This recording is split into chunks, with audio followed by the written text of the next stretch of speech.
Hello and welcome to the Wisden Cricket Weekly podcast, this week in association with our partners Chapel Down. Chapel Down are the official sparkling wine partners of the England and Wales Cricket Board, and are England's leading winemaker with a mission to change the way the world thinks about English wine. Based in the Garden of England, their world-class winemaking team produce award-winning sparkling wines of exceptional quality. Fresh and crisp, we invite you to raise a glass of England's finest. We have a bumper show planned for you today, folks. We'll be going through our moments of the Ashes summer, our last of 48 podcasts dedicated to the Ashes over the past few months. We'll also chat about the 100 in the second half of the show, as well as all the other major news from the world game. And we've also got a chat with Ollie Robinson about sharing a dressing room with Stuart Broad lined up as well. That 100 chat should be extra fun today, as we're not only sponsored by Chapel Down, but they very generously supplied us with a couple of bottles of their produce. So I'm sure our chat on the 100 will be as measured as it always is. Anyway, I'm Rana, and with me today is Mark Butcher, Joe Harman, and Katya, Witney. Butch, first of all, how's your cricket life been since the final ball here at the Oval, which was only 8 days ago? I've managed to cram in 400 games or 2 double headers. We're all sort of struggling a little bit with our body clocks, because the Oval Test match usually signals the winding down of the cricket season. So I don't know about you, but I'm buggered.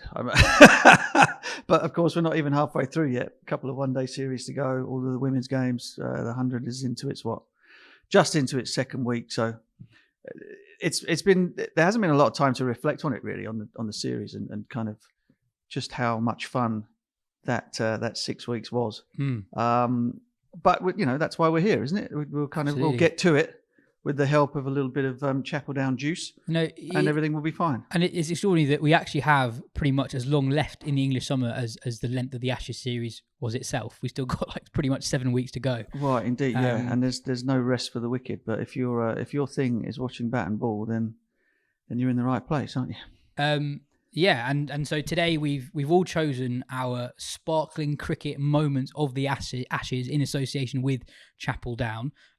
So we've got a couple of bottles open at the moment, and if you haven't seen them already, the neoprene jackets are really quite something. There's one just to Butch's left shoulder next to Jimmy and Broady for the YouTube viewers. Look at that. For the Red Bull connoisseurs, of course. Butch, we'll start with you. What was your moment of the men's series? Well, there were so many of them, but indubitably, the one that sort of perhaps changed the course of everything was the stumping at Lord's. Still out, no matter what anybody wants to come at me with. Still out, still absolutely within Australia's rights to have pulled it off and claimed the dismissal. However, there's no denying that the backlash from England was, from that moment on, was ferocious. Obviously, Ben Stokes' assault that ended up in sort of glorious defeat at Lord's, followed by the match at Headingley, which was something for the ages, really. I mean, of all of the Ashes history that there is at that old ground, that old great ground, this is right up there amongst it. Wood's first spell, all of those things. So I think sort of that stumping and the feeling of righteous indignation that was ignited in England, and also that Test match, given the injury to Ollie Pope, given the way that England then subsequently had to change the makeup of their side, kind of changed the course of everything. Whether or not the stumping didn't actually make that happen, but from that moment on, from that game onwards, everything was completely different, including the crowds. The way that the crowds kind of Ashes contests are always partisan, but this in England was something quite rare, I think, because we tend to be a little bit less one-eyed about our cricket in this country than perhaps they might be in Australia. In an Australian Ashes series, if the team's getting booed from the first second they land in the country, let alone the first Test match at Brisbane, but something flipped, a switch flipped with the English public on this, and England rode the wave from there on in. So that was my moment of the English of the men's Ashes. But do you think that it indirectly did have a consequence on the cricket that was actually played? Because as you say, the atmosphere was different for the rest of the series.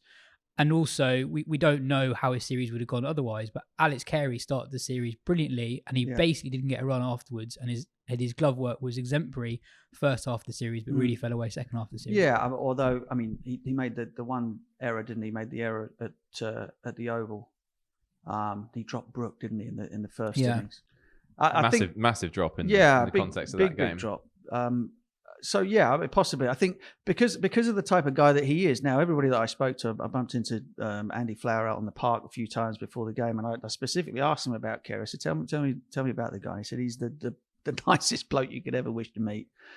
There's not a sort of there's not a nasty bone in his body, and being public enemy number one. There's a whole story about the haircut, which was completely false, of him not leaving a barbershop without paying. All of that kind of stuff. To somebody like him."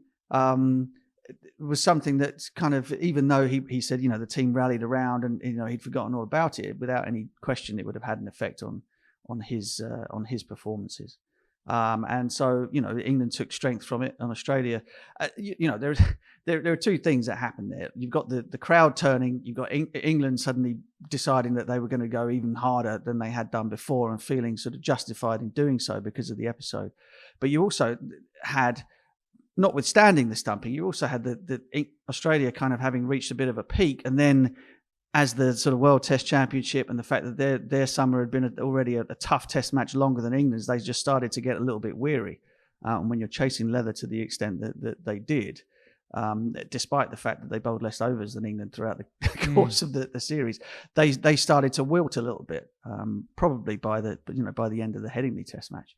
And perhaps, it's completely spurious. Was all of that because of the stumping episode? You can't say that for sure. But one thing is 100% for sure. From that moment on, England were in the ascendancy, and they never let it go from that point. Butch, on the atmosphere in general from the English crowds that you touched on there, we've got an interview with Khawaja that we're running in our upcoming issue. He spoke to Adam Bassell a couple of times over the course of the summer, and he says he's never experienced a crowd like it. He says the level of abuse he received was on another level to anything that he's experienced as an international cricketer. Yeah. He acknowledged as well that, you cop it when you go over and play in Australia, but he said, I'm not a fan of that either. He said, as a travelling cricketer, this was a new experience for him and not a pleasant one at times. Being on the ground there, did you feel like it was crossing a line? Did you feel I thought at times it did. Not the general sort of the general sort of banter flying backwards and forth between the crowd and the fielders and stuff. But I think there was some nastiness in it that was completely unnecessary. But that's the country we're living in at the moment. That you get that just stepping on the tube. And I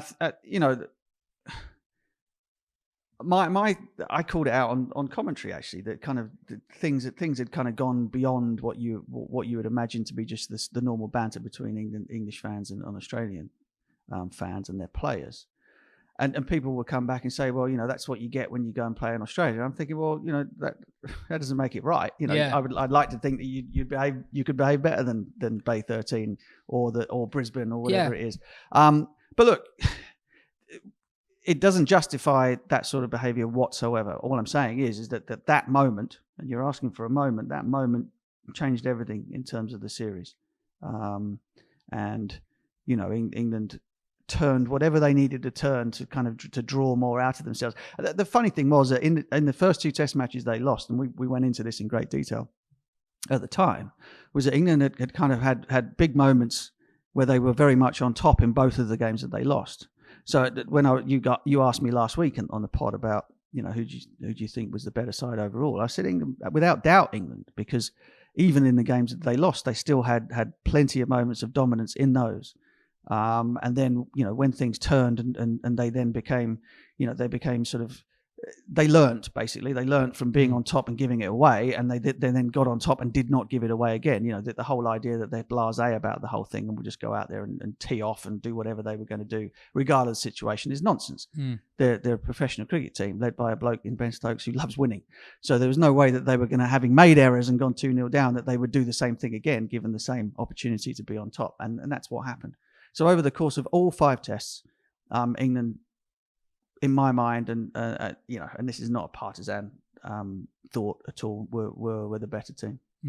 And your moment of the women's series? Well, Nat Sciver, I think. I mean, I can't remember how many times, Katya. How many times now had she made hundreds in losing causes for England? Well, there was that World Cup, the one in the World Cup final, and then I think there was another in the group stage of the 2022 World Cup. I think this was her 4th 100 against Australia and the first time she's won. Yeah. She's got 400s in her last 7 ODIs against Australia, which is ridiculous, really, given the quality of the opposition. Yeah, I mean, so the 200s that she made in the ODI series, actually, the glorious failure at the Aegeus, and then she backed it up with another one at Taunton, to have England win both the white ball series 2-1, which is just astonishing, really. Another fabulous series, another fabulous advertisement for the growth and the increased skill and capability of the women's game. And England will go from strength to strength from that, and Nat Sciver is sort of peak English women's cricket. Katya, Butch kind of alluded to it earlier, that the relentlessness of this summer sort of means that we haven't really allowed anything to breathe, in that literally one day after the men's Ashes, the 100 starts. The end of the women's 100 was followed. The end of the women's Ashes was followed by the epic final Test match.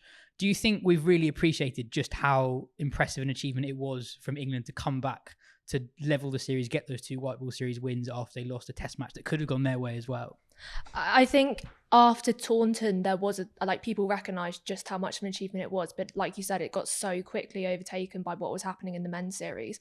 I don't think it got as appreciated for as long as it should have been, and I don't think there's enough appreciation of the scale of exactly what they achieved. Like 6-0 down going on after Edgbaston to come back and draw at 8-all, that's absolutely ridiculous. That just doesn't happen.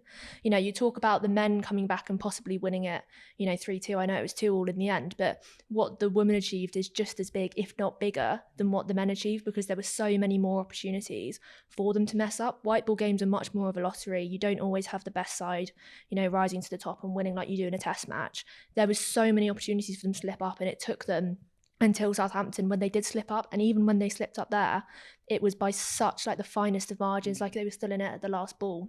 So no, I don't think there has been enough time to kind of appreciate exactly what happened for the women's Ashes this summer.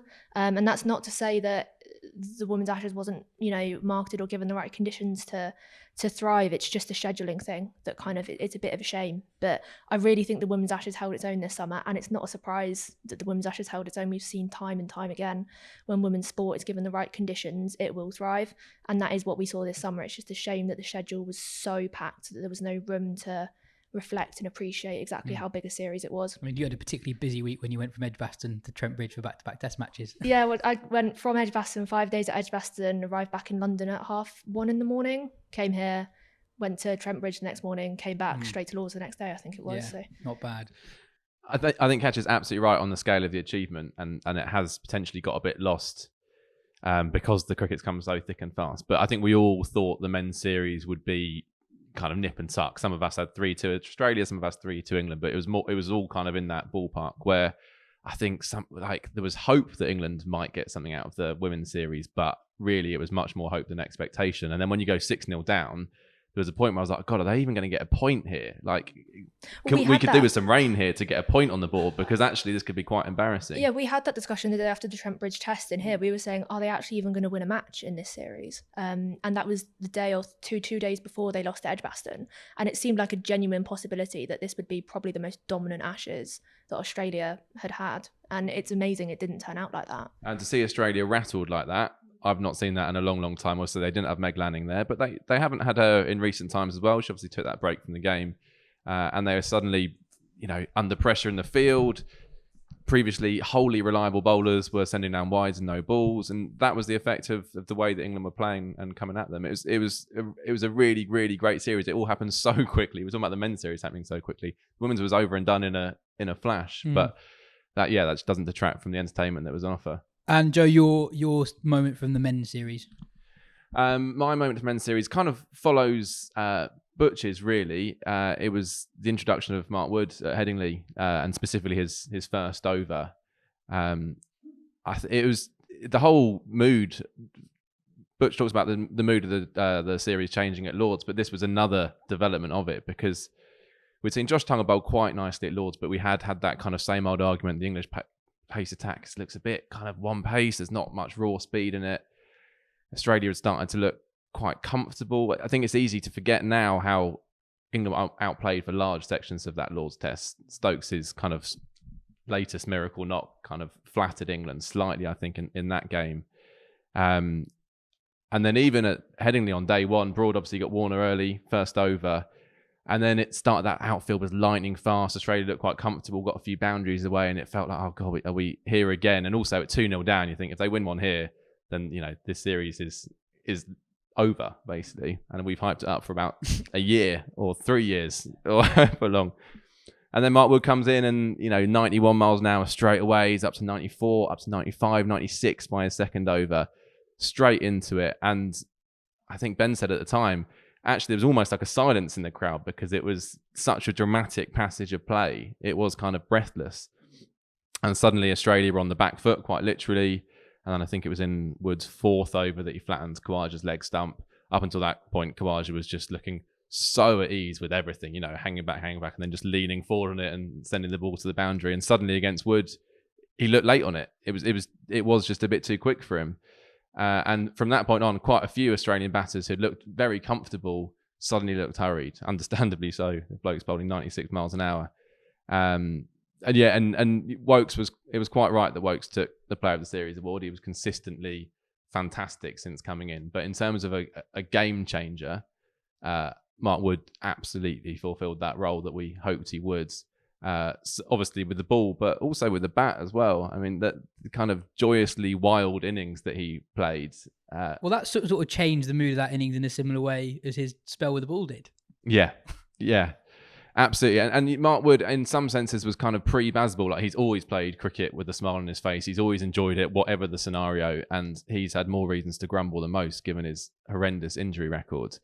And now it feels like almost English cricket has caught up with him and we can all enjoy it together. So, that was my moment of the men's series. Yeah, and I guess you could say that about a few players as well, but you really felt like the old band was coming back together in the series. You had Moeen's famous return, but you also had Bairstow coming back after a winter out. And then Wood and Woakes, two guys who first played Test cricket close to a decade ago, hadn't played much cricket at all under McCullum and Stokes. And at the end of the series, with Moeen and Broad going off, it sort of does feel like the end of an era, or the beginning of the end of an era for this generation of English players. Yeah, for sure. I mean, the batting side of things will remain pretty much as we know it. If you throw it forward to India at the end of January, but the bowling resources are going to be very, very different, aren't they? No Broad. Jimmy is as good as done. I mean, he's in the pod at the moment with Broady, probably looking at him going, "Oh yeah, this doesn't look like too bad a life." And so both of those guys will be gone very, very soon. Obviously, Broady already. Woakes has already said that he won't be playing any Test match cricket away from home in order to sort of prolong his career as 3-format player. And frankly, that those numbers have become even wider apart now, haven't they? It was 29. There were 29 runs difference between his average at home and away. And after this series, it's probably 31 or something like that. So he's decided, no, I'm not going on any more tours. And so Wood will survive. Tongue is the coming man, and then you're looking elsewhere into a much reduced. I mean, England had nearly 2,000 wickets on the park at one point during the series there, and so now you're looking at a very, very different looking bowling attack for England, not least in the spin department. Obviously England will probably have to take 3, maybe 4 spinners to India. You'd imagine that Rayan Ahmed, Will Jacks, Liam Dawson, Jack Leach will be back fit. That might be the 4. So everything is going to look very different for Ben Stokes, and of course Ben is no longer an all-rounder at the moment unless something miraculous happens with this. He's going to be the 5th spinner with this knee. Yeah, I mean, he's bowling off spin now. So exciting times ahead. Exciting times for us, because for people who talk about and write about the game, it's always great to have new meat, isn't it? You can't. Otherwise, you're rehashing. Nothing like an India tour to get us going. You're rehashing old stories. Otherwise, Katya, you wrote a piece for the website on questions that England need to answer for the India tour, and I was subbing it. I was like, how the hell do they fit these guys into the side? I think people who everyone sort of presumes will go or be in the team, you're like, actually, it's quite difficult to get Pope in the side and retain that sort of balance. it's almost impossible to get folks back inside. But as I said in last week's show, we've got another 5 months for this. We've got a World Cup before then, so we're going to park that chat just for a little bit. Joe, your moment from the women's series. That was from the first ODI at Bristol, and Kate Cross's ramp over Elisa Hilly's head for 4 to effectively seal what was a very nerve-wracking win. So, as we talked about, they did so well to get back into the series. That was 4-6 heading into that game after winning the T20s 2-1. And they were, I think they set 260 odds and cruising, going along nicely. Looked like we're on for a 6-all heading into the second ODI. And then the kind of collapse of wickets. And I think when Kate Cross joined Heather Knight, I think they still needed about 30 to win. And Kate Cross at number 10, just 2 wickets remaining, game very much on the line. And she came out and played beautifully, and the ramp shot was the culmination of it. I think from Katya's just written a piece on this series for the magazine. It's a bit of a joke how much she plays that shot. It's like Jimmy's reverse sweep, effectively, that everyone's just waiting for it. So the balcony were waiting for it. I think you said Heather Knight had told her the shot's on, as though it needed to be said. Well, I was talking to Tammy Beaumont for that piece, and she said from the moment Kate Cross walked in, the whole dugout were just going, ramp shot time, it's time for the ramp shot, she needs to play it. So they were all expecting it fully to come out. So she's right. She was right in saying, like, Kate Cross plays that shot all the time, but still, to have, at that point, it's worth saying again, 1 error and the Ashes are gone, and she decided to expose all 3 stumps and ramp. It was amazing. And then a couple of balls later, smashed it for 4 through the covers, and then Heather finishes the job. Another stunning win to really set up the ODI series. Obviously, they couldn't quite do it in the second match, but came back to tie it all 8-all. Katya, your moment from the men's series. Well, we've kind of talked about it a little bit or alluded to it already, but Ben Stokes' century at Lords. I think it gets a little bit lost in the discourse with the Carey stumping and with everything that happened after it. And, going into the press conferences talking about, does Bazball work, the happy hooking brigade, all of that lot. And Stokes has just played this incredible innings. And we were both there, and we walked, just building on the crowd stuff a little bit. At Lords, to go to the press conference, you have to walk around the boundary rope. And Pat Cummins was doing his interview for Sky after the match, and the entire crowd was booing. And maybe it's a little bit naive, but when you're actually on the grass, that's so much louder than when you just watch on the TV or when you're part of that crowd. It was so loud. And to think of the players, someone like Ben Stokes playing that innings, and I know the crowd were on his side, but with the crowd in the palm of his hands, and no one controls a crowd like Ben Stokes. It felt like they were almost breathing with him when he was playing that innings. And he played it so well. So they were 45 for 4, needing 370 odd to win before that inning started. And Bairstow gets out. You've got the drama of Broad coming in and telling Carey that's all you'll ever be remembered for. Vintage. And then when he got to 50, he was on 99 balls, I think, or thereabouts to get there. And then he just took apart Cam Green and hit these enormous sixes. And from completely impossible to be able to win that match, we were in the press box going, England are going to win this. England could probably win this. And WinViz was above 50%. And to get it to that point where England were actually pretty much favourites to win it from where they were, that's remarkable. I know he didn't quite get them over the line, but it was just absolutely incredible. Another one of these Stokes masterclasses. And it will be in a loss, but it still deserves to go down as his second best test innings of all time, in my opinion. I think one of my moments of the summer, I think I mentioned this on a previous pod, was just after Stokes got out. I think Josh Tongue hit a really good shot before, and the Cricket Australia social media man was sitting in front of me, and I saw him Google Josh Tongue first class batting average and then he breathed a sigh of relief. Breathed a sigh of relief. Yeah. Just on that Stokes knock as well. I think it was significant just for the brilliance of the knock, but I think it was also quite a significant one as a kind of template of how England played from that period on, because Stokes, as Katya said, was actually quite cautious at the start of that innings. There had been a little which bit. It had been, you go all the way back to 2019, and that's exactly the way he did. He went about that, wasn't it? It was only when it was the last ditch, the last turkey in the shop type scenario that he then goes, okay, now it's time I'm going to have to win this on my own. I mean, nobody else can do it like that. Do that like him. Maybe Lara back in the day.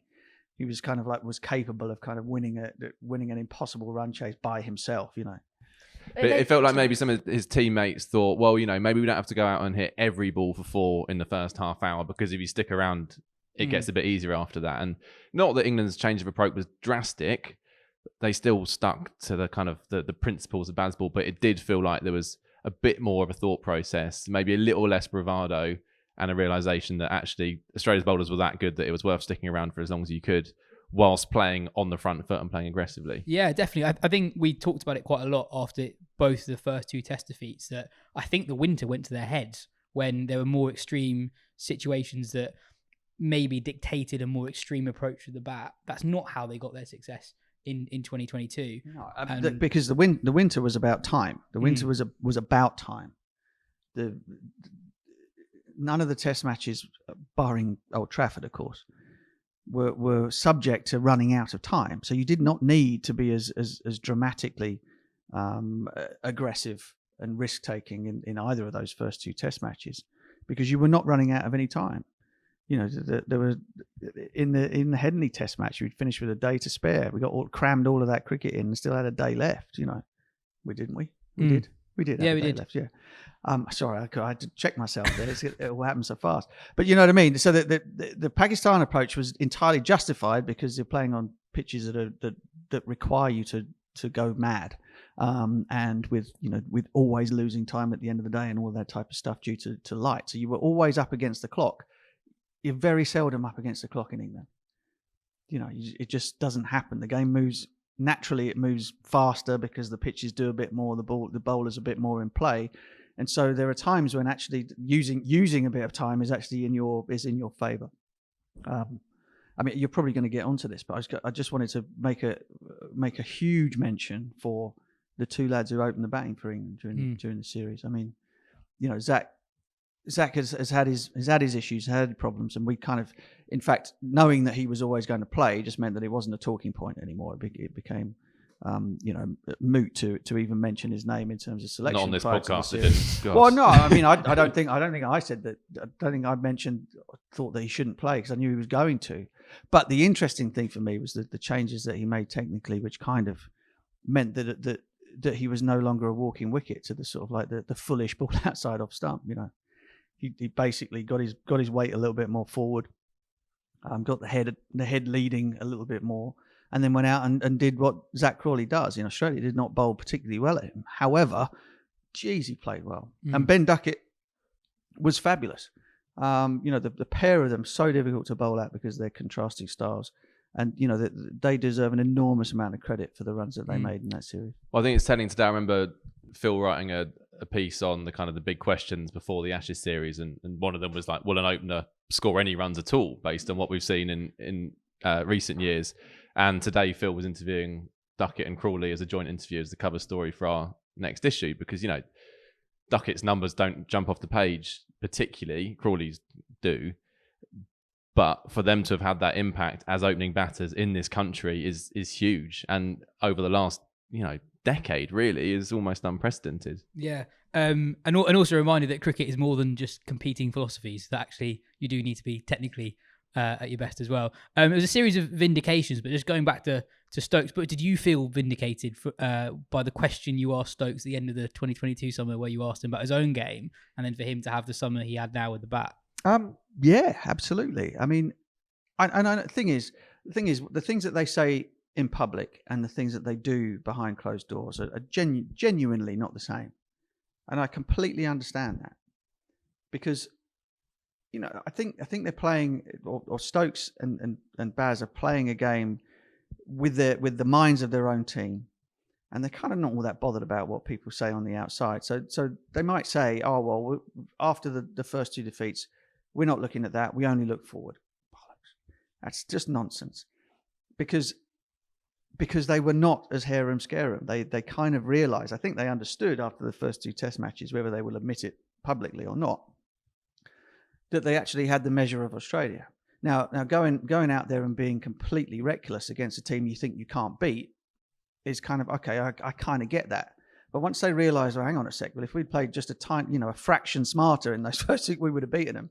And then they did that throughout the rest of the series without any question. And I mentioned it right at the very top. I said these guys, Ben Stokes wants to win, right? Forget all of the other fluff about the results not being important. It hurts him and it hurts the rest of them very badly when they lose games. And so to imagine that they would go about, they would do the Monty Panesar, as Warney famously said, and play the same test match 30 times and not learn anything from it. It's complete nonsense. They're smarter than that, and they've proven to be much, much better than that. And the win in the last 2 tests, and without any question, they would have won the third one, was a combination of all of that skill and ability, all of that sort of front foot aggressive approach, and understanding that every once in a while taking your foot off the gas is not something that is unmasculine. You know what I mean? There's a justification for doing it, because the ends justify the means by which you get there. I mean, the example I would use is Moeen Ali batting at 3 at Old Trafford. Right, so Moeen having sort of hooked it up in the air 3 times and got out on the third one at Headingley, went out and batted 3 and played the short ball as well as anybody who's played the short ball throughout the course of the series. He ducked, he weaved, and then when they got it up there, he flayed them through the covers. It was a brilliant, really, really fine innings at number 3. Something that will probably, again, because there were so many great moments that will go missing. But they stuck the trap out there, they bowled short of him, and he just dropped his hands and swayed and ducked. And they went, well, hang on, I'm wasting my time here. They pitched it up and he just Rolls Royced them through the covers. It was brilliant. It was only 50. I would say only. It was 50 runs at batting at number 3, but it was superb. And actually, one of the few times that England lost a very early wicket. And after all the chat of keeping Root and Brook to come into the older ball, it was a really important. And the lovely partnership between himself and Zach, which set up the mayhem that followed. All of these things. If you're going to go out there and flay an attack of that quality around the park, you kind of need to give yourself a little bit of a chance to be able to do so. And in giving themselves a chance, they flayed them in a way that they've never been flayed before. It was good fun. He played a useful and very weird sort of knock of 2 halves here at the Oval as well, in that actually for the first half of that innings, he sort of channeled his inner Jonathan Trott. Before the groin went, yeah. And Duckett was playing. Was it Duckett playing lots of shots? No, Crawley was playing lots of shots, wasn't it? And Moeen just went into a shell in a way that it was overcast. The ball was doing quite a bit. It was actually a really useful innings. And then obviously you got the injury and thought, I might as well have a hit here. And then obviously that was the Moeen we've kind of become more familiar with in recent times. But when he has batted at 3 for England, he's batted properly, and he's always said I end up batting. Basically, my batting reflects the position that I'm put in. So when he's put at 8, he does tend to come out and have a bit of a slog. But it was a kind of reminder of actually when Moeen's on it, he's a proper top order player. During that 4 test match, I was writing a short thing about England number 3s, and during my research for the piece, I found out that Butch has batted at 3 more times than any other England test cricketer, which I was a little bit surprised. Wasn't anyone? Yeah. Wow. Is that right? More innings. Jeez. Yeah. Jeez. How many runs? You weren't top of the runs list. Not far away? Not far away. Katya, your moment of the women's series was also from Lords. Yeah, it was Danny Gibson's first ball 4 of her innings to win the T20 series, and beat Australia for the first time in a bilateral series since 2017. And there are several layers as to why I've picked that one. It was in the context of Alice Capsey coming in and playing an absolutely insane innings, hitting 6s all around the park, some huge hits into the leg side. I was watching the highlights on the way in this morning because I knew we were going to be doing this. Hit it really, really far. And they'd just come in off a rain delay, and the rain delay hadn't favoured them. And they come in, and Danny Gibson and I don't think many people would have picked Danny Gibson to play a part in this Ashes series before the summer.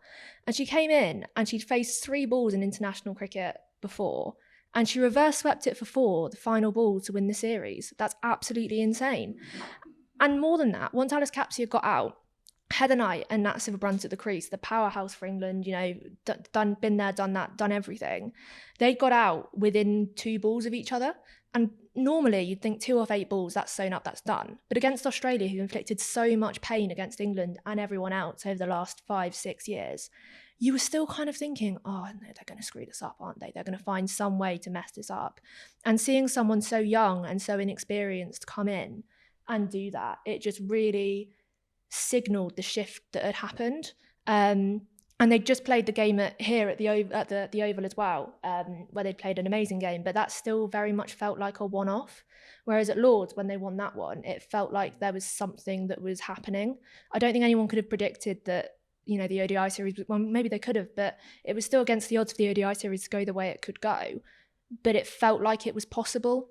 The oval T20 win was quite a weird game. Australia were very much not on it, and England got probably a score higher than they deserved for how they played. Yeah. So the Lord's win probably meant more as a performance as much as anything else. Yeah, I'll give them that. I think Australia, the whole series kind of looked off it. They conceded, I think, over 20 extras here in the T20, and then they conceded a similar amount at Bristol. But they did play, I guess, properly at Lord's. They played really well at Lord's. And it was just, it was absolutely sensational. And the press box went absolutely mental when they won it as well, not partisan at all. So yeah, that really summed up a transition phase for England, and turning into this side that I'm not going to go overboard and say that this series signalled a massive closing of the gap, because I feel like that's gone quite overboard after the series. One summer doesn't make up for 6 years of mismatched investment and dominance and World Cup wins and all this, but it felt like there was a shift, and it felt like there was a transition of the way England had played before and the way England are playing now, especially if you look back to last summer. Yeah, they thrashed South Africa, but they didn't look the side that they did this summer when they thrashed South Africa last summer. And then they had the series against India where they were missing a couple of players, but they still looked almost unimaginative and kind of a bit flat. And then this summer, as I said, it just kind of completely changed, and that was a really, really important moment, not just in the Ashes series, but in the way this side is developing. Definitely. I'll rattle through my moment. So on the men's series, I mean, as you've all said, there is so many to choose from. I mean, so what, Crawley crunching the first ball of the series through the covers for 4. I think had the series gone differently, the Cummins ball to Root at Lords in the second innings, I think would be remembered even more than it has been. The Brook innings at Leeds in that run chase, a guy who's not had a significant score in Ashes test before. The noise the crowd made here when Woakes got Smith on the final day. But for me, it's not really a moment, but it's the 2 afternoon sessions on the second and third days at Manchester, where first Crawley, Moeen and Root, and then Bairstow the following day just tore Australia apart. And I think that so much of the hype of this series was about the 2 competing philosophies and methods. And up until that point, it was very, very even. You never really see one side pull away from the other. You had 3 epic finishes, almost coin toss games. And then finally, for the first time, you saw one side was miles ahead of the other. And it was a game of indications of not only their style, but the backing of Crawley, Moeen and Bairstow. And it's ironic that the only game in the series where a side was battered was the only time there wasn't a result. And then on the women's series, we've not actually, I don't think we've talked about it yet, but Ecclestone had an incredible series, and I know that the problem is she always does. So you kind of gloss over it, don't you? She's so good all the time. Yeah, obviously, yeah. But I was looking at her series, and I think she had an even better series than I think that she's previously had against Australia. So I think she averaged under 24 in all 3 formats, and that performance in the Test match, England really weren't that far away. They probably should have won the Test match. I think they were 55 for none in the run chase, and if they had won that, Ecclestone bowled 77 overs and took 10 for 192 across the game. Australia were 178 for 3 in the second innings before being bowled out for 257, and Ecclestone took 5 of those last 7 wickets. So had England got over the line, which they probably should have done, we're potentially talking about an England series win.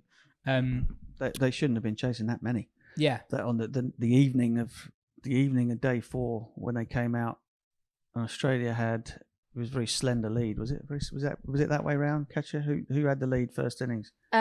Very narrow, but I think it was just England. Was it just us? It was a sliver anyway. But well, I mean, we all said it in the box. Well, surely England are going to open up with Ecclestone, right? The pitch was already turning, and they kind of went with the seamers on that night, and they got 90 in 15 overs or something at the back end of the day, and kind of for none, and got an absolute flyer. And then, of course, beginning of the next day, Ecclestone bowled unchanged from the pavilion end and did what she did. But just we all felt in the com box that was a moment whereby, a team that plays more long form cricket might not have allowed that to have happened.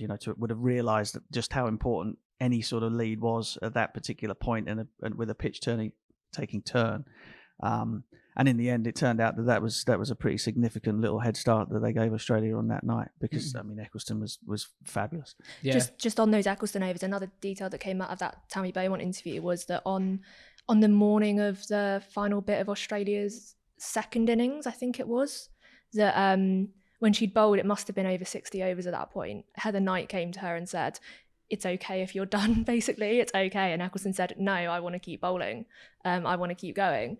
And for someone who doesn't bowl more than 10 overs in a match all year until they play a test match, to have bowled 60 overs and gone, "No, I'm ready, I want to keep going, I want to bowl more," it's just absolutely incredible. It was an incredible effort, and she hadn't bowled particularly well in the Ashes test in Australia. I think she was quite disappointed with her performance there. So yeah, she's mastered white ball cricket, basically. She delivers it a brilliant spell pretty much every time she plays, but Test cricket, there was something a bit new for her and stunning. Just to correct the record, Australia were 10 ahead on first innings, so Right, so more or less. I thought it was Ecclestone for India. We asked listeners to send in some of their moments of the series, so I'll go through some of those. This is from Nicholas. My own niche moment of the men's series was that I was on holiday in France and I'm now on holiday in France and have been since last Sunday, so I had to follow day 5 of the Oval Test from a bar on my mum's phone as my data roaming pass wasn't working, celebrating the final Australian wicket with my dad as the rest of the bar looked at us in bewilderment was lovely and something I'll never forget. Joseph got in touch to say, my highlight is an odd one. It could even be called a low light. Day 2 at Headingley with my dad for his birthday. We settled down in the morning with Root and Bairstow at the crease, both playing on home turf and expecting to see something special from the two of them. Instead, Root is out second ball. A reminder that we don't always get what we want in cricket. Though seeing the heroics from Stokes later in that day did go some way to making up for that morning's disappointment. Worth remembering, that was another freakish Stokes innings that sort of gets lost, and that was an England win as well. He was just broken at that point as well. He was basically doing most of it on one leg, wasn't he? Yeah, I mean, and that again sort of just whittled. Lead looked like it was going to be 100, didn't it? Ended up being 26. Ben writes in to say, I'd love to hear the thoughts of the panel on who won the discourse Ashes. Oh, I like this one. I saw this one come in.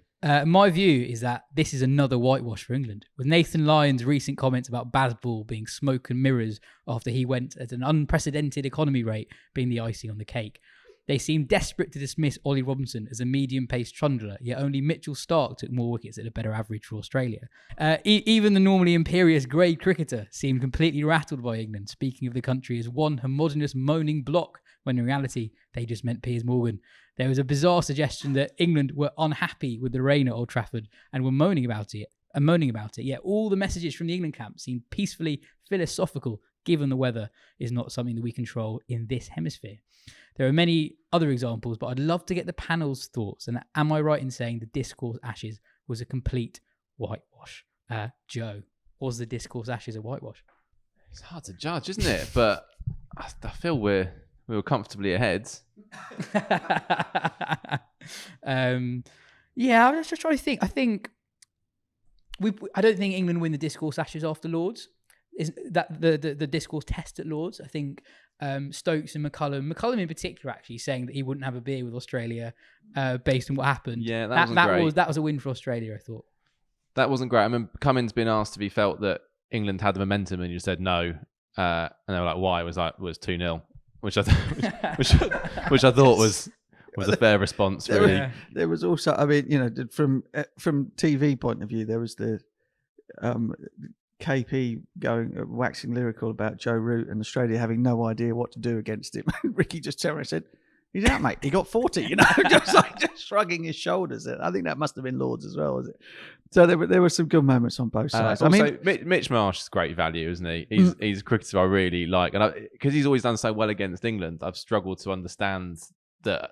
Apparently, a lot of Australia hate him. Well, he was the self-confessed most hated man in Australia, and I think they have moved beyond that. Obviously, played a big part in them winning the T20 World Cup not that long ago. But he's a really good, likeable cricketer. Does a good press conference. He's a journalist's dream, basically. I think we should also throw into Australia's favour Johnny Bairstow's press conference after Manchester. Just all sides rattled from then on, basically. Although I think we all enjoyed that. Whether you're Australian or English, that was excellent value. One of the great, well, it's probably the greatest press conference since David Gower with the can of Forex saying I've got tickets to the theatre and napping off during the 89 series.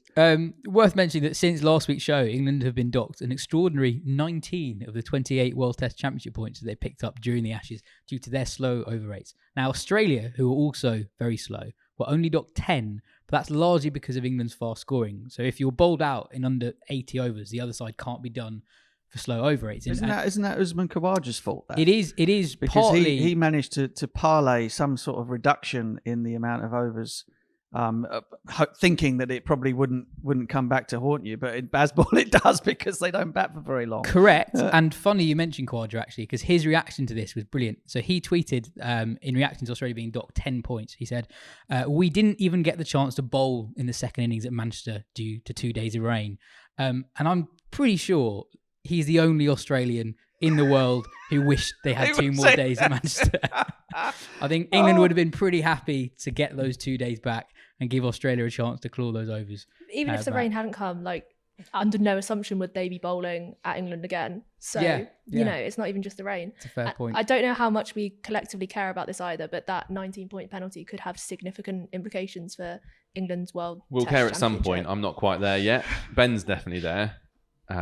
I did some digging into the numbers for England's World Test Championship, and it's actually really significant. It's huge, yeah. Yeah. So I think it was last year India needed 58 percentage points to get into the World Test Championship final, and to even get there now, it's going to be a really significant harm to England. So their points percentage at the minute is 15%, and considering they're playing India at home, you'd expect them to lose at least 3 of those Test matches, and I think that's being generous.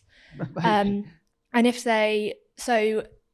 if basically they need 144 points more than they have now, in order to get to 58 percentage points, and they have 204 points available to them. And if you play 5-match series, your wins are worth less, aren't they? So you know, if you're only playing 2 matches or 3 matches, whatever it might be, you get a higher amount of points for a win. It's 12 points per win, regardless. Yeah. Is it how has it changed since the last time? Because I seem to remember there was a weighting. So it was 5 matches. It was you had a certain one. amount for a series, and then it got split depending on how many matches you had. So that was the first year. My bad. But it is fair to say that the fixture lists are not even. So England play half their Test matches against India, Australia, and there are definitely things wrong with that for other reasons. Yeah, but, that doesn't affect their chances to get to the final. Yeah, I mean, I'm sure other countries would be up for playing them a bit more if they had the opportunity. But I mean, the overrate thing is again. Now I was sat in the box during one of the rain delays, just trying to work out. So you get 2 minutes for every wicket taken, right? Every time there's a wicket, you get 2 minutes added on to the day's play. So if 10 wickets are taken in a day's play, your finish time should be 6:20. Okay, you get 3 minutes for every drinks break. So you get 3 drinks break a day. That's 6:29. Okay, which leaves you with it's 2 minutes for every, or is it a minute for every review? So with 1 review, 10 wickets, and 3 drinks breaks, that's 6:30, right? To get your 90 in. Now we know, like Old Trafford, an 11-minute delay for rain bouncing off the for sun, bizarrely bouncing off a sight screen at one end, which delayed 11 minutes, which works out at 3 and 3/4 overs or whatever it might be, 3 2/3 overs.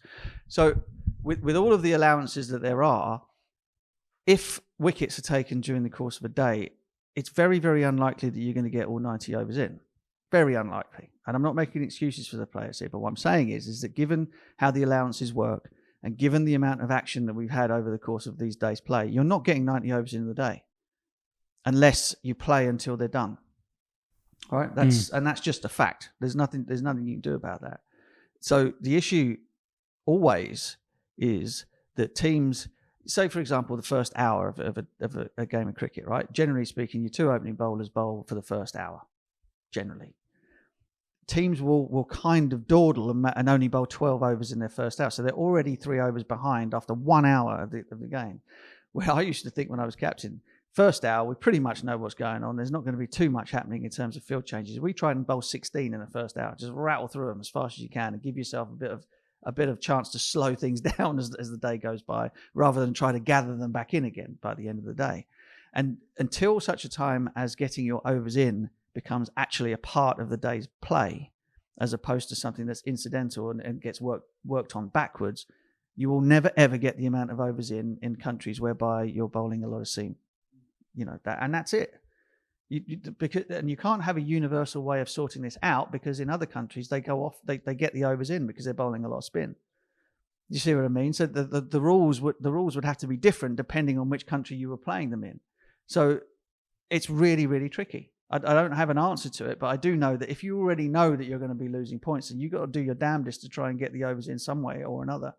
And if that means in certain conditions that both teams end up having to bowl bowlers they don't want to bowl in order to get them in, otherwise they're getting penalised heavily for it, then so be it. But you can't. What I'm saying is you can't moan about the fact that you've ended up getting docked as many points as they have, because unfortunately those are the laws as they are at the moment. Yeah. But it is, I mean, Broad said in his Daily Mail column, it risks being the World Test Championship becomes potentially a bit of an irrelevance if these penalties. I mean, you could argue that it is already. Well, you could argue that already. But, if we look at the table at the end and say, for example, Australia and England are first and second before penalties are taken off, but it ends up being neither of those sides are in the final and it's third and fourth, then that is obviously not right. And it feels like over rates, as significant as they are and as much time as they take up. We were having a lovely time before we started talking about over rates, by the way. This was great. It's what happens with alcohol, you see. It all starts off fine, and then you start talking about over rates. And then everybody crashes, and before you know it, there's fights and tears and everything. But for this tournament to work, it shouldn't be third plays fourth because sides got penalised for over rates. That there needs to be another way. And we're not going to talk more about it. Yeah, as I say, shall we move on?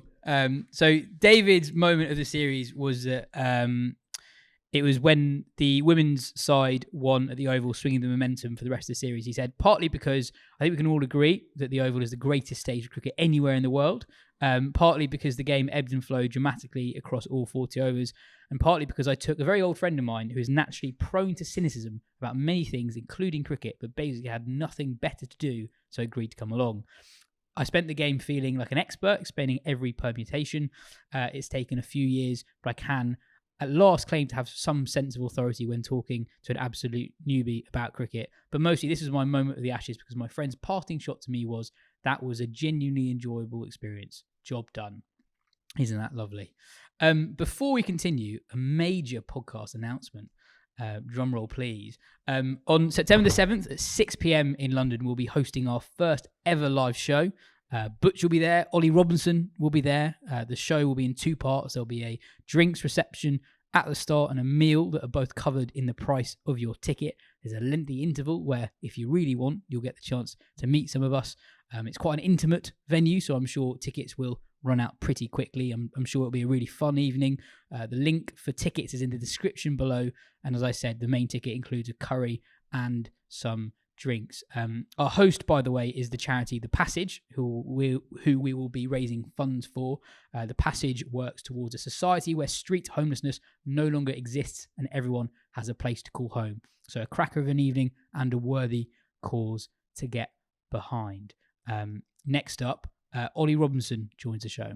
Ollie, talk us through what it's been like just being part of the England camp for that last few days at the Oval, from Broad's retirement to the rain delay where it looked like we might not get a finish, to Broad taking those final 2 wickets.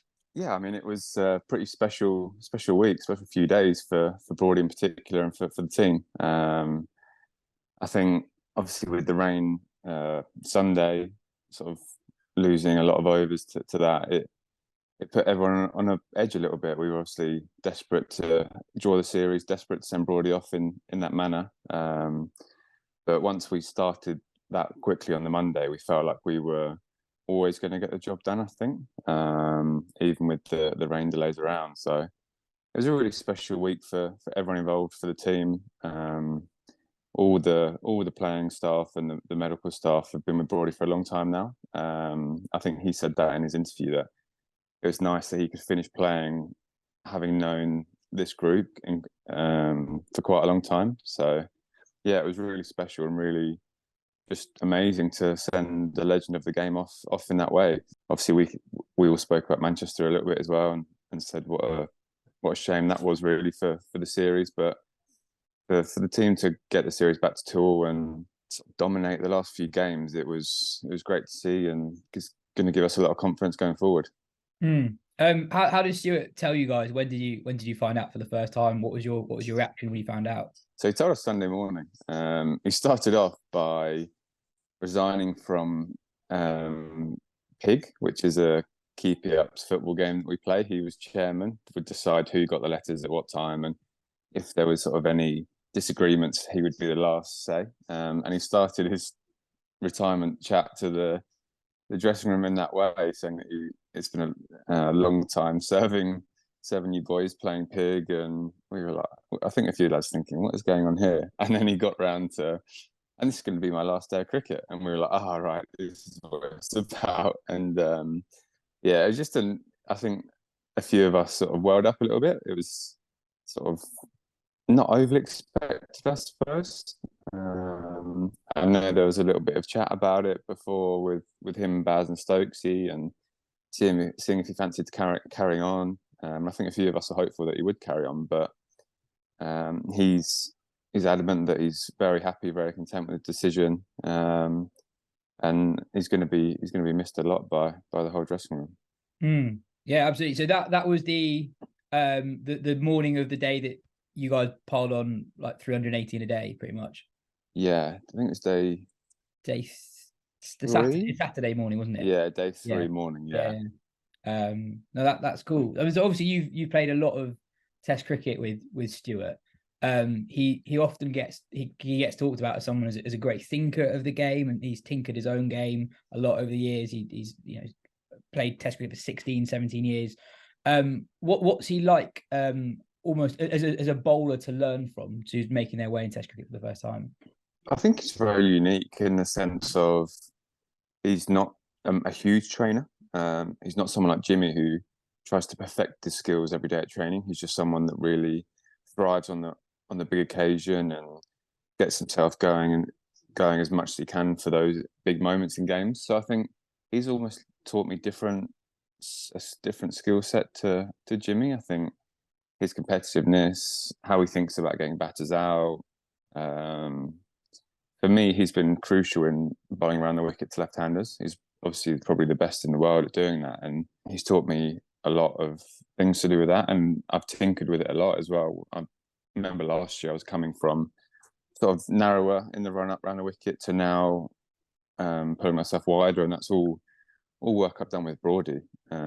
He would say sort of pulling yourself towards the keeper from around the wicket, but going in straight lines. And I think he's obviously a legend of the game, and his stats speak for themselves. But the thing that people don't see is the man behind the suit, I suppose, as it were. He's in the change room. He is the change room. Him and Jimmy, and they're making people laugh the whole time. And I think that's what's going to be sort of sad for us. We're not going to have that anymore. The cricket was just, I think for me, the cricket was just sort of a benefit of that. But to actually have him in the dressing room was really special, and it was amazing to play with him for as long as I did. But in terms of sort of skill wise, he definitely taught me different skills and different sort of traits on the field and off. On the field, is he the kind of player who is just very quick at almost working a player out, just seeing little glitches in their game maybe to target in a way that others might not be so quick to do? He's obviously got preset plans, but I think with Broady, he's very stubborn, but in a good way. I think he has that plan and he will stick to it for as long as possible. And I think that's what makes good bowlers great, just knowing that plan is going to work at some point and sticking with it for as long as possible. You see a lot of bowlers change their plans after a few overs, get whacked for a few boundaries, go back to the same plan.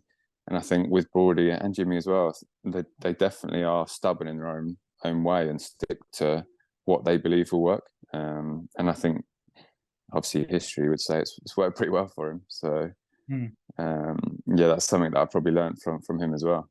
And then in the dressing room, obviously people who've watched Broad for years, he's obviously very competitive on the field, and then off the field when he gives interviews, he's there's a reason why we all expect him to go straight to the Sky commentary box. He's very, very good at presenting himself to the media. What's he like in the dressing room? Is he? You say that he's someone who drives the energy quite a lot, but is he like someone who'd be very quick to put an arm around the shoulder if someone's not had a very good day?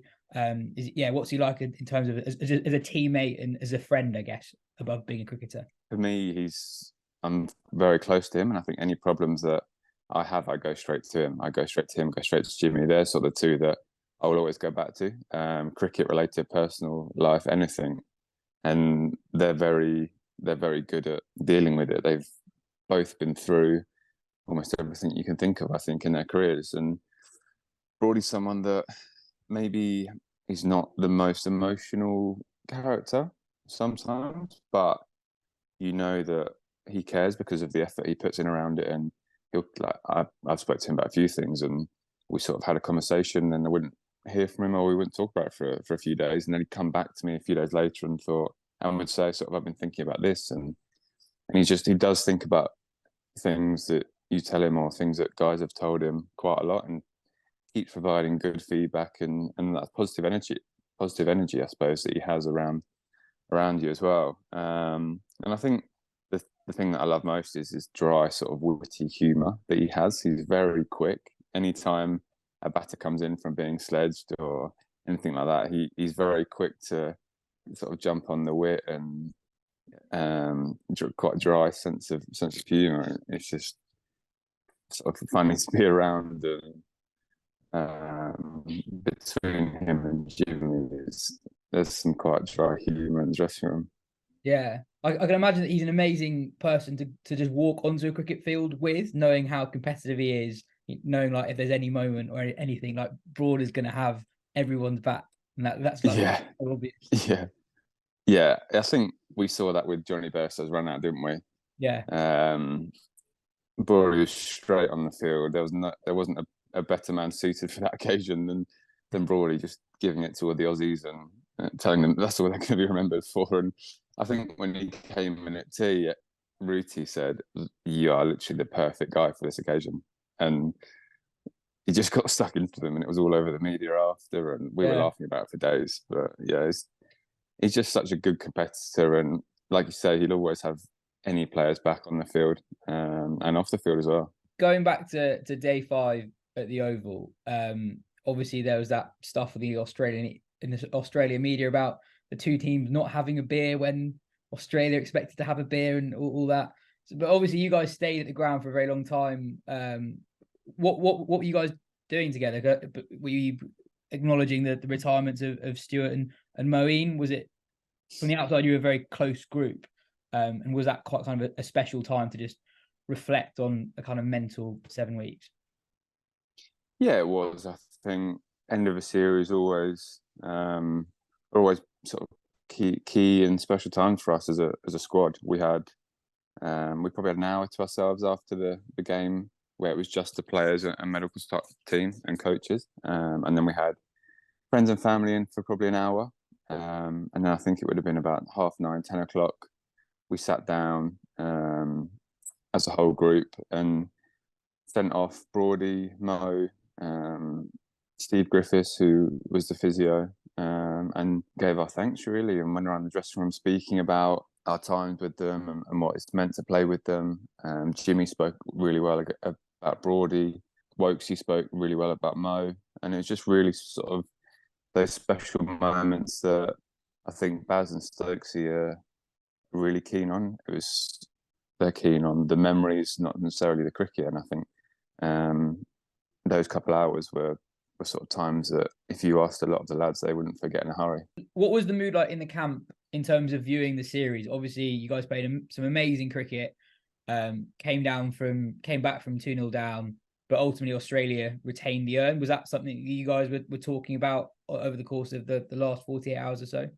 Yeah, we were obviously a bit gutted. We felt like the 2 had sort of helped the bitterness a little bit from Manchester, but still we felt like we dominated the series and sort of probably should have won it in the end, if looking back, if we're honest. But at the same time, Stokesy said how proud how proud he was of the group and in the way that we played. We were true to ourselves through the whole series.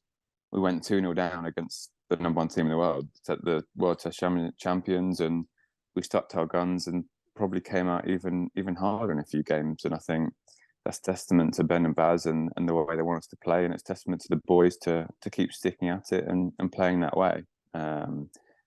it made the series what it was, and I think this series will be spoken about for a long time. And now it's all done and dusted. How do you feel on a personal level? I mean, I feel quite flat and deflated, and that's just having watched it from the press box for 6 weeks. It was just such an intense series, and like every session felt like it could go either way, with the exception of maybe like 2 or 3 all series. I can't really remember a series like it watching. What was it like actually being in the dressing room and being such a big part of it?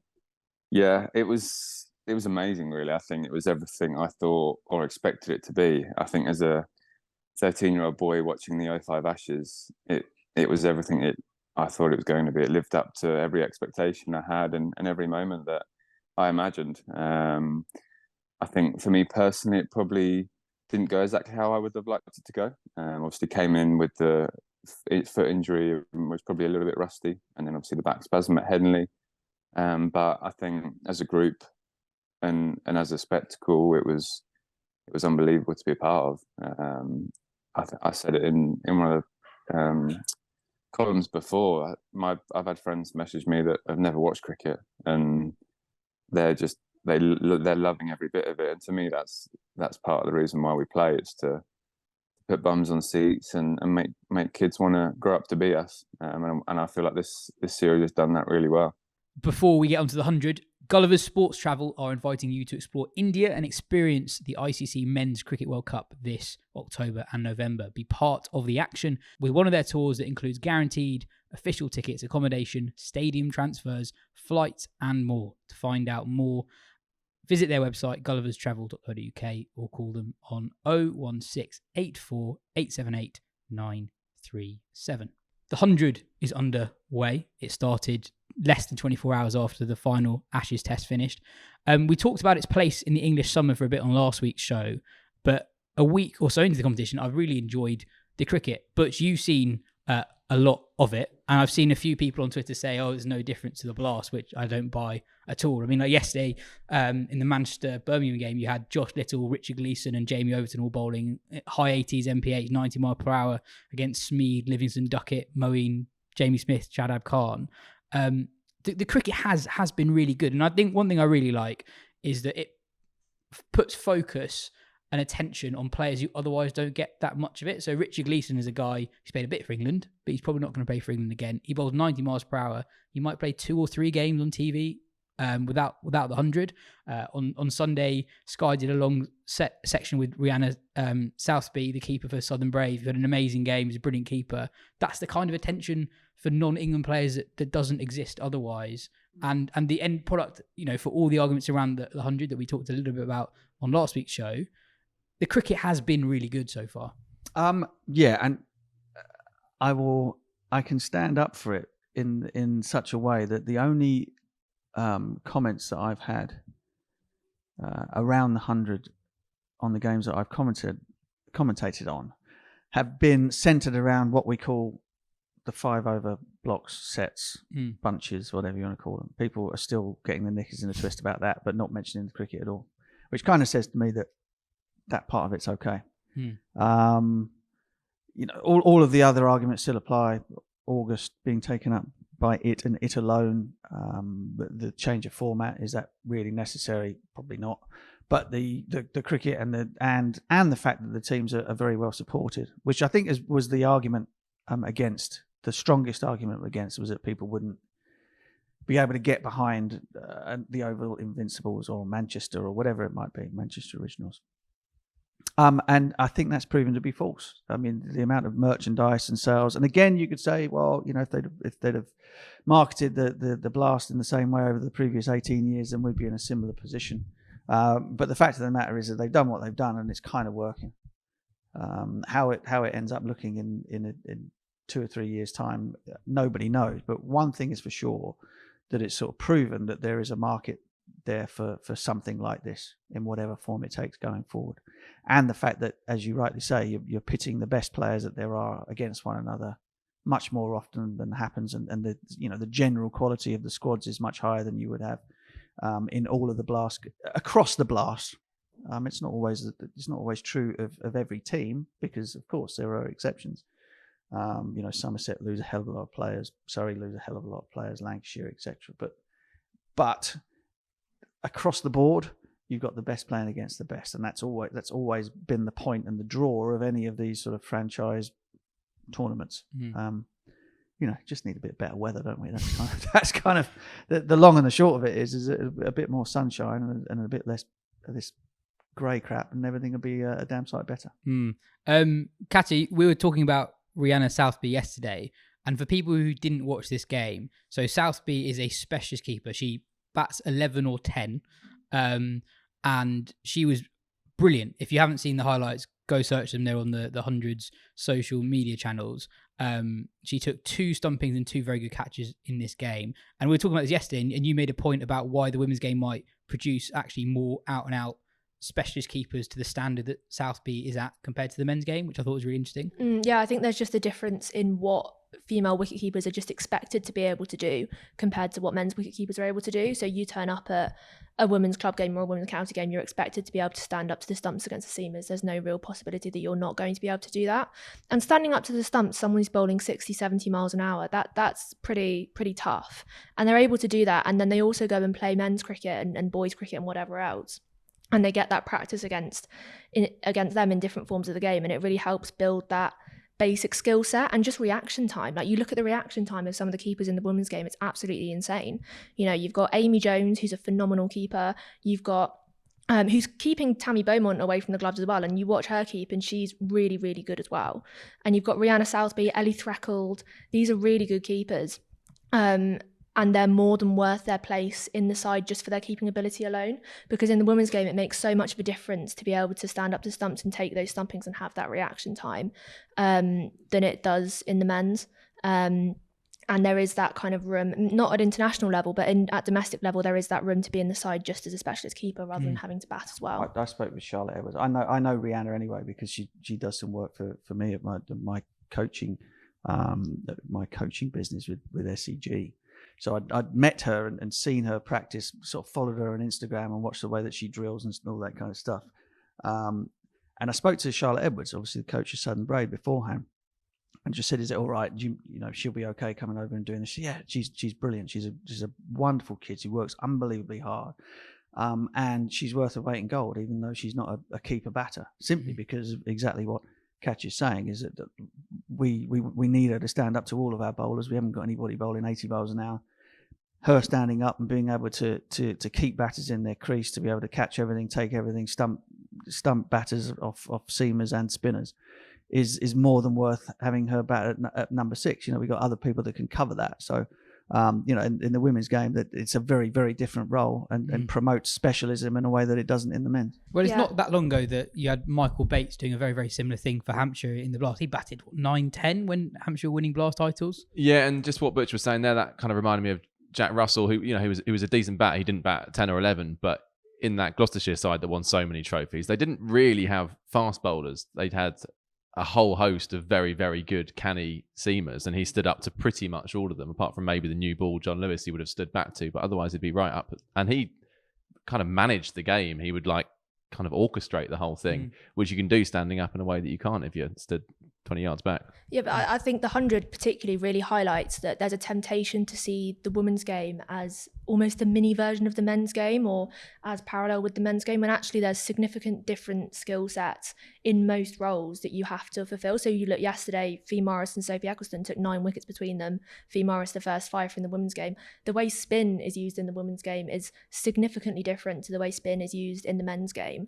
The way seamers have to bowl in the women's game, relying on swing and not necessarily having, a huge use of bounces and all that, it's such a different role than it is in the men's game. And I think when you look at the 100 and you look at the game side by side, it actually highlights that there is a difference in the women's game and the roles you have to fulfill in the game rather than in the men's, and that's overlooked a lot of the time. Definitely.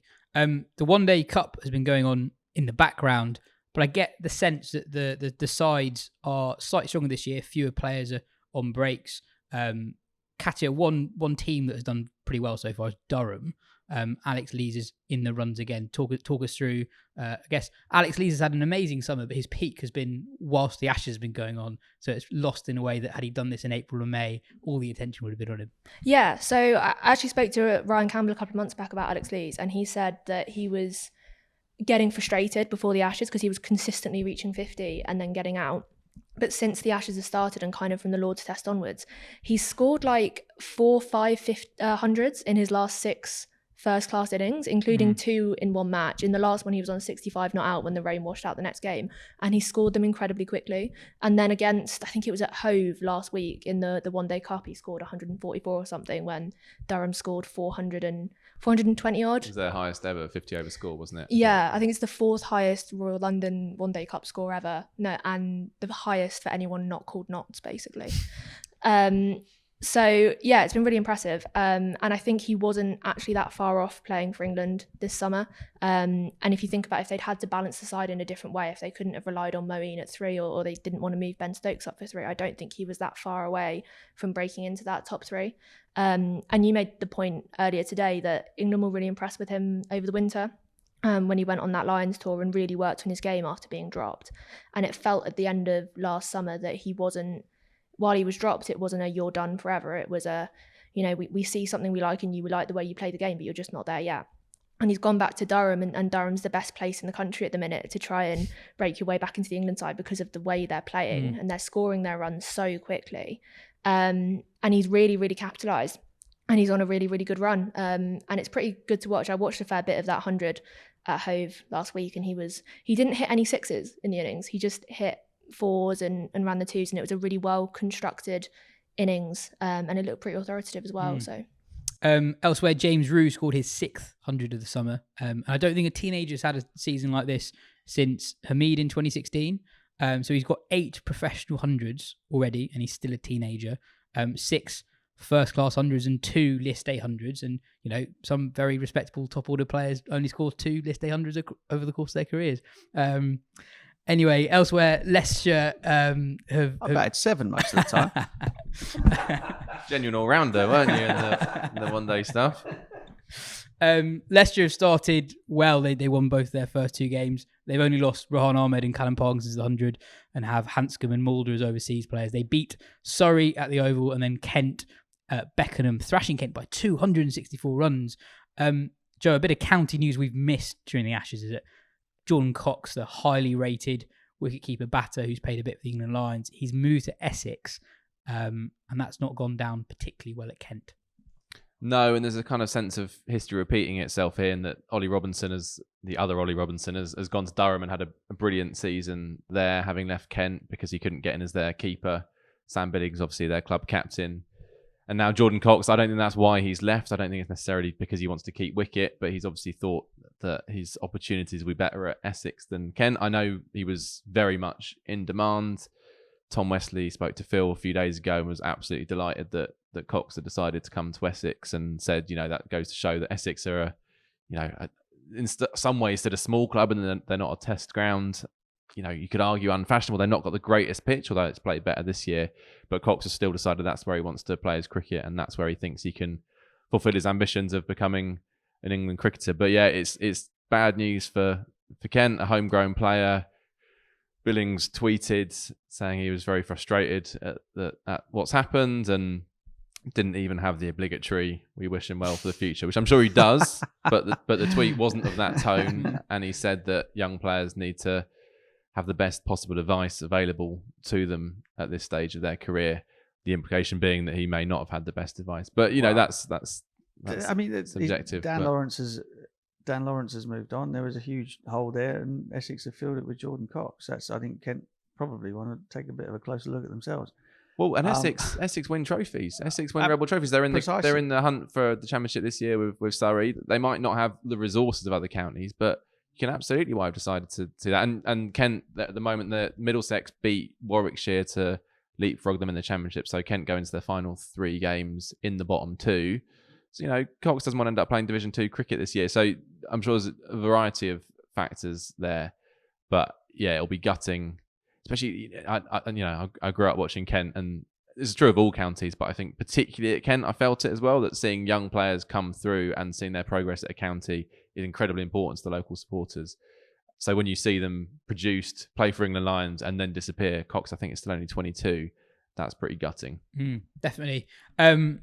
Elsewhere, Alex Hales has called it a day from international cricket. There were a few interesting lines from Hales on his retirement. So he said, being in my mid-30s now without a central contract, it becomes difficult to play bilateral series, missing out on franchise gigs. It becomes a financially tougher decision the older you get. It just feels like the right time. And he also said, just with the way I play and my instincts and my technique, I would have chucked my eggs into the T20 basket for sure. I would have done a Will Smead, and fair play to him for doing that. I guess Butcher's not a massive surprise, but it illustrates the sort of decisions that players without central contracts have to make. If you get a call up for England to play a bilateral series whilst the PSL's going on, you're making a financial decision that just didn't exist 10 years ago. Yeah, and also it's so much more understandable for Alex Hales at this point in his career. He's done everything there is to do. Would he look back on some of it and with a few regrets? For sure. He even said as much in his interview. But at his age, it's about maximising the money you can make before the end comes, which is it could be next year when you get to your mid-30s. So it's more of a, it's not even a conversation really for him. Good luck, brilliant, well done, thoroughly well-deserved golf and earn as much money as you like. The only conversation is when guys like Will Smead decide to do it before they've made any sort of mark anywhere. But that will become more and more prevalent as the years go by, for sure, because the opportunities are huge and they are right there in front of players, and you didn't have to make that choice before. Also, I mean, it feels a long time ago now, but what a way to go. The T20 World Cup, that chase with Butler, the 10-wicket win against India. Yeah. I mean, probably England's most complete white ball performance I can remember. That was stunningly brilliant across all the disciplines. And, Hales' career, as good as it's been before his comeback, was always the footnote, or maybe not even the footnote, probably the headline was going to be the indiscretions that led to his exit from the World Cup just before the start of the tournament, the 2019 World Cup. Now he's got this instead as a World Cup winner in his own right. What better time to go? And there's obviously reasons behind it beyond just his age. I think he could have carried on playing for a few more years if he fancied it, but his lasting memory of playing for England will be winning a World Cup, and not many get to say that. Bit of news elsewhere before we finish. Australia have named a provisional World Cup squad that does not include Marnus Labuschagne, but does have the uncapped leg spinner Tanveer Sangha. The World Cup schedule with a couple of months to go is still a mess. We'll talk about that more on next week's show. And West Indies are currently 2-0 up against India in a T20I series in the Caribbean. A big thank you to everyone who sent in contributions for the magazine section on falling in love or back in love with cricket over the summer. Massive thank you for that. We've had such, and you'll be able to see them. We're just going to print tomorrow, so the week after we're out. So many nice ones in there. That is there is the biggest endorsement for what England have done. I mean, it's completely bizarre that double World Cup winners, right? England have waited for how long to win a 50 over World Cup. Won the T20 World Cup twice. One of the most the most successful era of white ball cricket in the history of England cricket. And yet that somehow it's a drawn Ashes series that gets everyone going. Well, and that somehow kind of like didn't inspire people in the way that Baz and Ben have decided to play Test match cricket, which tells you two things. One is that cricket's a fabulous game, which we've always known. Two, that a lot of people really love Test matches.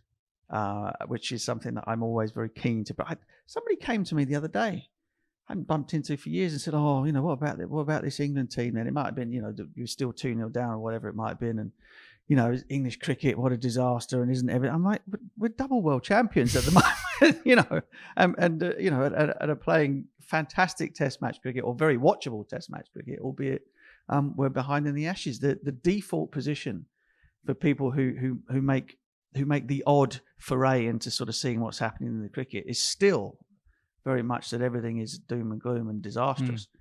But also they don't know the meaning of it, do they? Like people my age, we know what doom and gloom looks like. This is you could tell this is stories, this is as good as it gets. This is fabulous. But also I think it shows that Test cricket is still the thing that hooks people in. I mean I think that's the wildest point of the whole thing is that the World Cup wins, they're fabulous, but you get everybody talking about Test matches. It rekindles something in people. The public still see it. That's cricket. this stuff is entertainment, the 100, the T20, all the rest of it. But a watchable Test match is still something that creates a lot more conversation than anything else. And also, it's just different to other sports. T20 is great, but it does feel quite similar to lots of other sports. It feels like, especially the way people talk about it in such data-driven ways, it does feel like other sports and doesn't look that different. With Test cricket still is that. Just on the emails that we got, this is my favourite. It's from Ian, who says, "I'm 46 and last played cricket at university. Since then, I've mostly lost track of Test cricket, with the exception of the 2005 Ashes. My son went off to secondary school last year, and his PE teacher is a keen cricketer and got a whole bunch of the new kids interested and hooked up with the local club. So last summer was spent sitting on the boundary watching them get better almost day by day. Then this year, the club launched an extra team to bridge the gap between the youth teams and the seconds, made up mostly of parents and children, plus a few of the club's old stalwarts. Suddenly, I found myself playing for the first time since 1999, and I took 2 wickets in my first over under a Tory government, but my hat-trick ball was a leg stump long hop. We've had some long days in the field, suffered some amazing batting collapses, but the chance to see the joy of a teenager bowling an adult for the first time and a couple of successful run chases has been amazing to see. Where does the Ashes fit into this? Well, it's been a constant through the course of the season so far. Stokes' decisions debated in the changing rooms. One of our kids run out Bairstow style on the weekend of the Lord's Test. Others trying out Root's ramp shot in the nets. All of us wondering how Crawley is still in the side, and then we're all wise in hindsight. It takes a lot for a 13-year-old boy to respond to his father's WhatsApp messages, but last weekend we were separately listening to TMS, him on a train, me at home, and swapping increasingly high-octane texts back and forth as the game reached its conclusion. And the Women's Ashes has been great as well. One obvious change is that cricket has become a game that is clearly for everyone in a way I don't think it was when I last played. Our club is in a pretty working class area of South Wales and indeed is one of the least ethnically diverse parts of the country. But on a Friday night and a Saturday morning, we get kids from nearby private schools and those from much more disadvantaged backgrounds, as well as members of the local South Asian community, all coming together. It's why the ICEC report earlier in the summer was so sad. The potential for the game to bring people together is so strong and yet seems to be being squandered, at least in part. Anyway, love the podcast, falling in love with the game all over again. Ian. That is a lovely email. Thank you, lovely. Ian, for getting in touch. And I think that sums up a lot of people's views on the series. And just before we finish, really, just to say, the Ashes may be over, but we never ever stop. We'll be bringing you reaction on absolutely everything we can think of in English cricket. And with the World Cup just around the corner and then a tour to India after that, things only get bigger and better. So thanks for listening. This has been the Wisden Cricket Weekly podcast in association with our very kind partners at Chapel Down. Thanks for listening. See you next time.